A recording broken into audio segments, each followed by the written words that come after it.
Descartes' starting point is the one thing he feels he can know with absolute certainty: his own existence as a thinking being. From there, he poses a pretty fundamental question. What is the cause of my existence? Okay, let's get into the argument. The very first stage is all about establishing that he can't be his own cause. Instead, Descartes argues that his continued existence must depend on something outside of himself. First, Descartes tries to rule himself out as his own cause. His reasoning goes like this.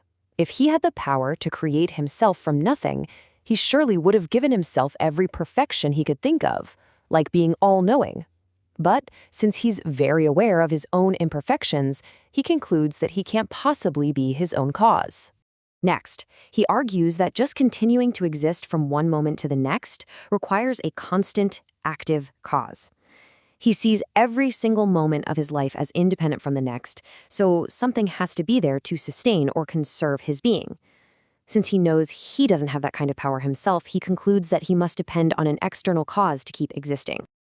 Alright, so if there's an external cause keeping him in existence, the next logical question is, what is the nature of this cause? That's what the second stage of the argument tries to figure out.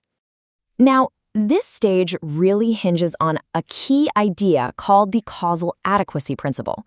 Put simply, this principle states that a cause can't produce an effect that has more reality or is more perfect than the cause itself. So, applying this principle, Descartes reasons that since he, the effect, is a thinking thing that has an idea of God, then his cause must also be a thinking thing with at least as much reality. And that includes having the idea of a perfect being. The final part of the argument deals with the chain of causes. The goal here is to find where that chain ultimately ends, to identify a first cause. Descartes then considers the series of causes that led to his existence.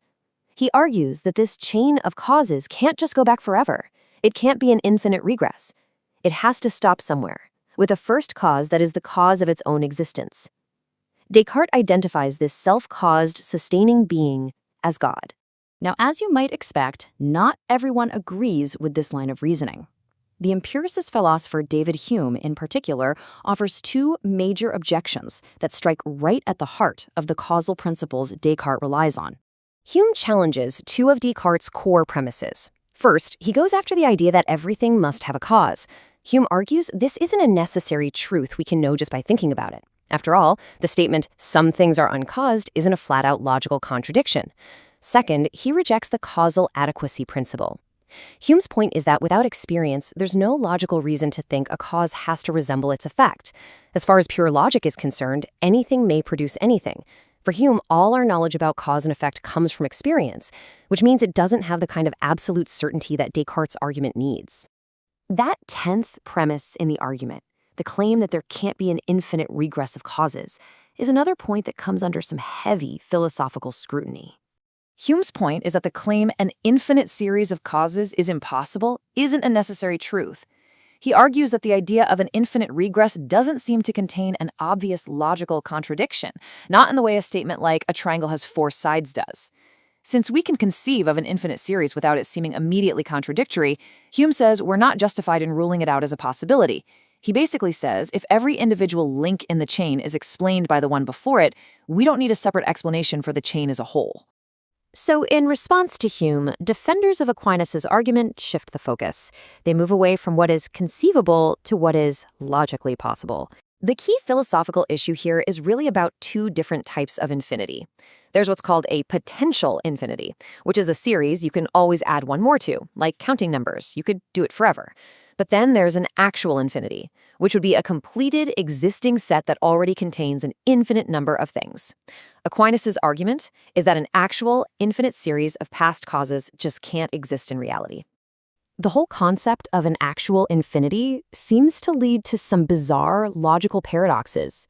Take Hilbert's Hotel as an analogy. Imagine a hotel with an infinite number of rooms, and every single room is occupied, so it's full. But if a new guest arrives, the hotel can still make room by having every guest move to the room with the next highest number. This creates a logical contradiction. The hotel is somehow both full and not full at the same time. These kinds of paradoxes are used to argue that the idea of an actual infinity is logically incoherent, so it can't exist in the real world. The reply makes a really sharp distinction between what's conceivable and what's logically possible. Sure, we might be able to imagine an infinite series, but the reply argues that its actual existence would lead to logical contradictions, like we saw with Hilbert's Hotel. And since anything that involves a contradiction is logically impossible, an actual infinite series of causes simply cannot exist regardless of whether we can conceive of it or not. What this table really does is highlight the fundamental clash of worldviews here. Descartes is operating from a rationalist framework, where he assumes that we can know fundamental truths about causality just through reason. Hume's empiricist objections challenge that very foundation, arguing that these principles aren't necessary truths, but are instead claims about the world that we can only know through experience.